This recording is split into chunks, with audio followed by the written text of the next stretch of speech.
Hello, this is Dave Hurwitz at ClassicsToday.com, suggesting that you have a listen to this, the best set of Haydn's Paris symphonies since Bernstein's. That's Nicholas Harnoncourt with Concertus Musicus Wien. You know, when that set first came out, this set that is, it lasted in the catalog, at least domestically here in the US, for about 10 minutes. And I don't know what happened to it.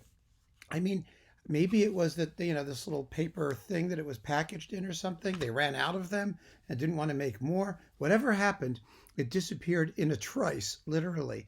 But I was whizzing by through Amazon the other day and checking out Haydn. And lo and behold, look what was back. The Harnoncourt Haydn Paris Symphonies, now in a plastic jewel case. But it's the same performance, the same release, the same everything. And I was so excited to see it that I bought it. And so now I own two of them.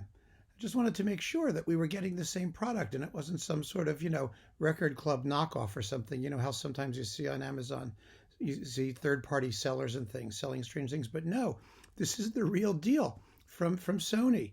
And I just wanted to recommend it to you now that it's available and it's very inexpensive. Really, really strikingly stunning performances. Probably the best thing that Harnoncourt did in his last years.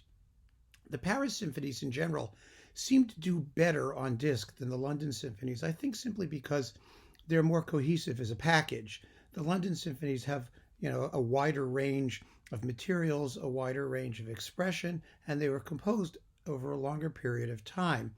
So the Paris symphonies have done relatively well on disc. I don't think there's any set of the London symphonies that's 100% consistent in the way you find with the Paris symphonies. The music itself, of course, is just incredible. And Harnoncourt goes absolutely crazy in some of these pieces, which is exactly what you want to hear, not in terms so much of tempo, but in terms of accent and fire and phrasing. I mean, the dancing bear business in number 82, or in The Hen. The first movement, of course, is extremely funny and just delightful. But what's even more remarkable is the finale, where in the middle of the development section, he just jams home some sforzando accents.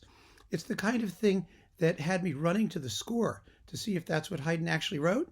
And sure enough, he did. It's just that you never hear it done the way Haydn does it. I mean, the way Harnoncourt does it. It was astounding. So if you're looking for a modern set on period instruments of Haydn's Paris symphonies, you absolutely, positively cannot do better than this now plasticized one with Nicholas Harnoncourt and Concertus Musicus Wien. Of course, you have to have the Paris symphonies. I mean, you just can't live without the Paris symphonies. That goes without saying. And do give a listen, particularly to number 87. It's the one that everybody ignores, and I've never understood why. It's extremely beautiful. When Bernstein recorded it, it was a revelation, especially the first movement. And Harnoncourt perhaps doesn't quite match Bernstein in terms of the sheer guts and glory that he brings to the bass lines, probably simply because Bernstein has a larger orchestra at his disposal. But it's awfully close. And, all six of these symphonies are just so wonderful. So please do give it some consideration and have a look before it disappears again, which I'm sure it's going to do at some point. It was very, very exciting to see this back in the catalog, and so I can't recommend it to you highly enough. Thank you, everyone, and keep on listening.